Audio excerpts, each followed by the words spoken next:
Hello and welcome to the channel. Today I, William Gwynne, will be talking about books I think most people will enjoy. I've got quite a random number. I've got 9 books instead of 10. I didn't want to just chuck random books in there to make the numbers. I thought here are 9 books I am pretty certain the majority of people will really enjoy. Obviously, before I get into talking about the actual books, you cannot categorically say that everyone or most people will enjoy a book because we've all got such subjective tastes, don't we? And that's one of the many things I love about reading, that we all enjoy different things, and it means that we can talk about books endlessly, because or we would just have a list of these are the books people enjoy, read them, and it would be over pretty swiftly. But yes, I need to stop talking, get into the interesting part and talk about books I think most people will enjoy. First up, I have a classic. I'm not straying too far out of the box for this one. I have The Hobbit by J.R.R. Tolkien.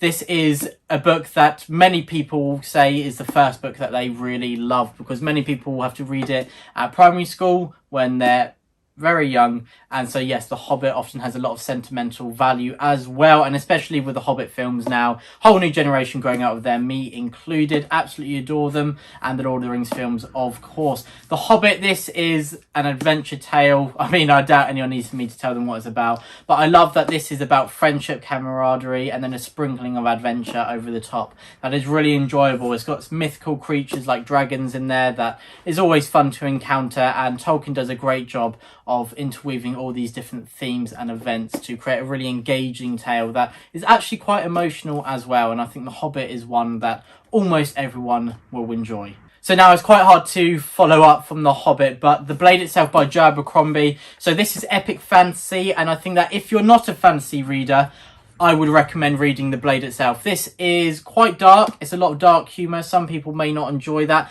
but I think that most people will find this really funny. And I think that this does a great job of introducing you to flawed characters who feel very vivid and real. So yes, if you enjoy that, The Blade itself is definitely for you, and the First Lord trilogy as a whole definitely is. And if you enjoy this, you can read on into, he's got 3 standalones and also a sequel trilogy. So there you go. If you enjoy this, you've got a whole list to carry on with, and I think this is absolutely brilliant. It's quite brutal, quite gritty, but I really enjoy how authentic it feels. Obviously, it feels a bit odd saying that when it's set in a fantasy world, but I think it's what everyone really loved about a Game of Thrones, that it's like, this is what would happen if dragons were alive.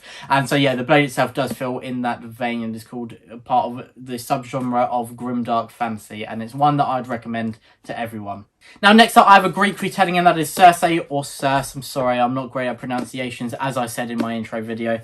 And yes, this is by Madeline Miller. This is taking a character, more of an obscure mythological character from Greek mythology, Cersei, no spoilers there, and really showing her entire story. And this is absolutely beautifully written. I mean, I wouldn't say it's purple prose, I'd say that it is got flares of really beautiful language, and it is so easy to read. And Madeline Miller does a particular great job, in my opinion, at creating a vivid setting that is just breathing and feels alive.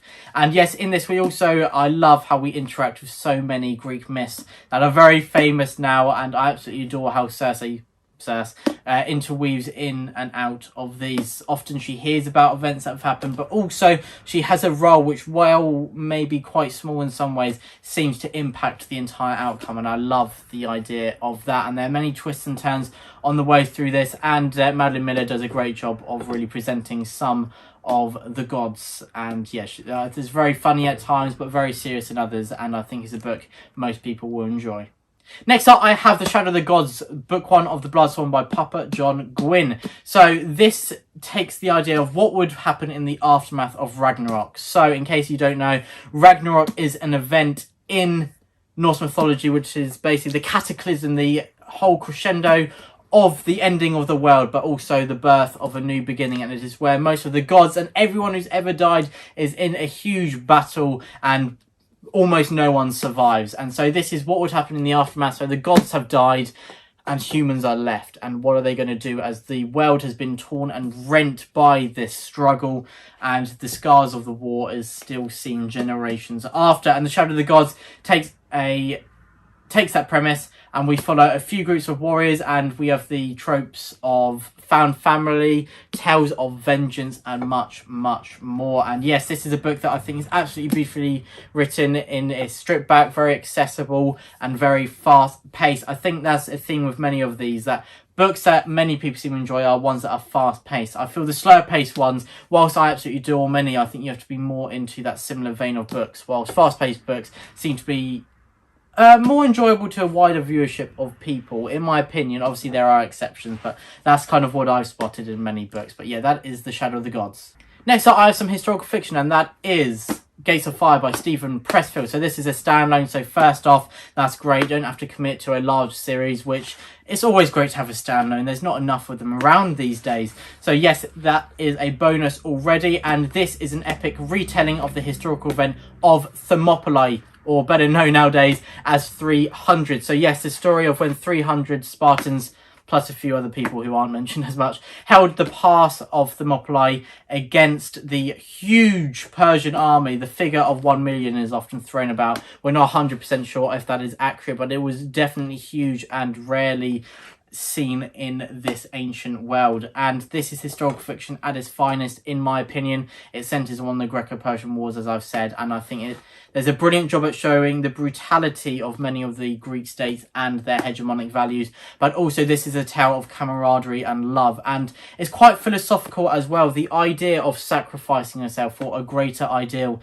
is one that really resonates with us today as well, I find. Especially it did with me. I think that it's very beautiful in many senses, and it is very interesting how Stephen Pressfield balances that kind of beautiful philosophy with reality as well, and many of the terrible things that characters and warriors did in this time, and in many circumstances still do to this day, because war and casualties are always a terrible thing, isn't it? But Stephen Pressfield does a great job of showing an inner story within this more epic tale, and I think he does a beautiful job of crafting that balance. Next up, I have a very different book, and this is the quirky, funny, hilarious and tense read of Neverwhere. So yes, in this we have two of the finest villains I've ever encountered in Mr. Krupp and Mr. Vandemar. Absolutely brilliant. I love how they subvert your expectations throughout as well. So yes, this is a bit like Harry Potter, only in the sense that there is a magical underbelly to the world that we normal people do not know of. It's a bit like Rivers of London by Ben Aronovich in that sense as well. So in this, you have London below, where there's magical creatures, spells, potions, everything you can imagine going on below, or in the inverted world of normal London, which I have walked around, and maybe some of you know about London below, but I definitely have not encountered it.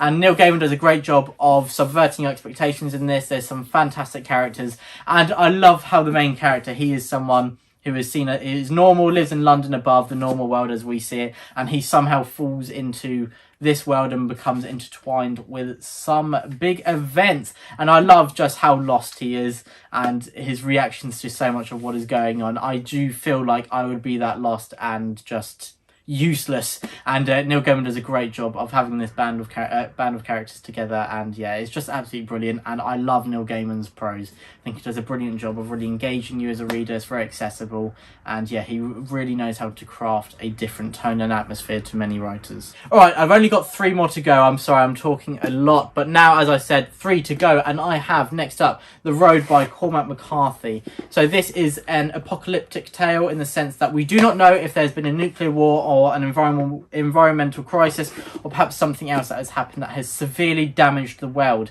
and it is decaying and dying. There's not much greenery left, food is hard to come by, and the population of Earth has dwindled significantly. And this is a tale of a father and son wandering through the wasteland of what once was America, trying to find something better with that hope in mind. And there are many trials and tribulations that they go through, and their relationship is at the heart of the story. They come across many dangerous other groups of people who are alive, but at this time people do not help each other generally, and it is what is left unsaid in this book, which is absolutely brilliant. They say few words to each other, but the actions speak far louder than words. And I'd be very interested in doing a review of The Road on the channel at some point soon, because I think this is absolutely brilliant. It's one of those where Cormac McCarthy does have more accessible prose in this than he does in, say, Blood Meridian, which can at times be very challenging. And yes, I think this is The Road. Whilst very cynical and very dark, I think it's one that most people can enjoy.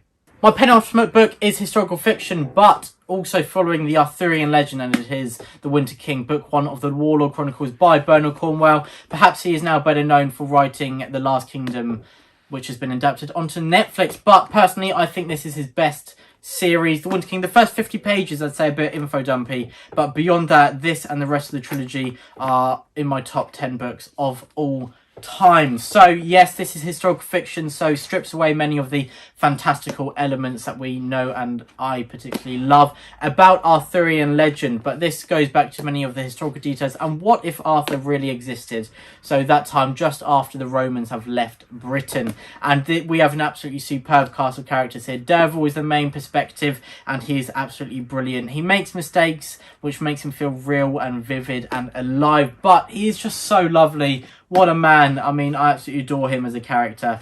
And then we have Arthur. Merlin is absolutely brilliant. The humour in this really took me by surprise, and I think is something that I'd really click with everybody. And there is a very unique take on Lancelot. He may not be the shining knight in armour that we have come to know. But yeah, I think this is absolutely genius. And if you've not tried historical fiction, but you like Arthurian legend, this is definitely the book to try out. Now, the last book I have is historical fiction again, but not military historical fiction. It is The Wolf Den by Elodie Harper. So this is not for the faint of heart, but I think it's written in a way that is really accessible, really beautiful, but not purple prose either. It's very easy to read. You can glide through this. And I know it's a common saying that I was hooked from page 1, and people often bandy around that saying. But for me, it was really true. From the first page, I was hooked. And Elodie Harper had me to the very final word. And I was so immersed and engaged in this read that I was thinking about it all through the days when I was reading it, when I had to put it down and actually do work and life, when what life throws in your way. But yes, I loved picking this up. I loved reading it, and I cannot wait to read book 2. This is about a group of women who are forced to work in a brothel in Pompeii during the time of the ancient empire of Rome. We follow one perspective, but through her eyes we see many of the characters around her and the different reactions to the trials and tribulations they're going through together. It is an examination of the human psyche and very character driven, in the sense that we see that many of them are thrown in the same circumstances, that they've been stripped of power. They are slaves forced to work in a brothel, which is of course horrifying to us and very alien to what I can imagine in obviously the world that I've lived. The life I've lived, sorry, not the world I've lived. And yes, I love how it shows how characters react in different ways to this. And it is such a tense read, but it's not one that would be considered epic. So Elodie Harper does a great job, in my opinion, of striking that balance. And the ending is absolutely brilliant as well. And as I said, I need to read book 2. And I believe the finale is being released next year. So it's perfect time to jump on the bandwagon of reading and loving The Wolf Den.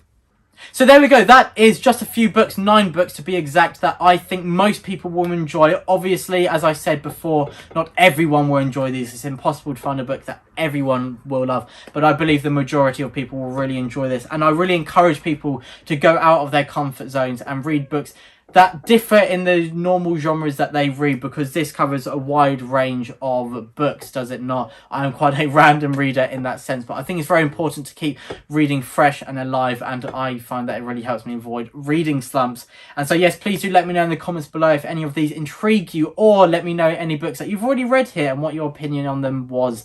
And thirdly and finally, let me know any books that you think most people would enjoy. So thank you so much for watching. Hopefully you enjoyed. Stay safe. Thanks for watching.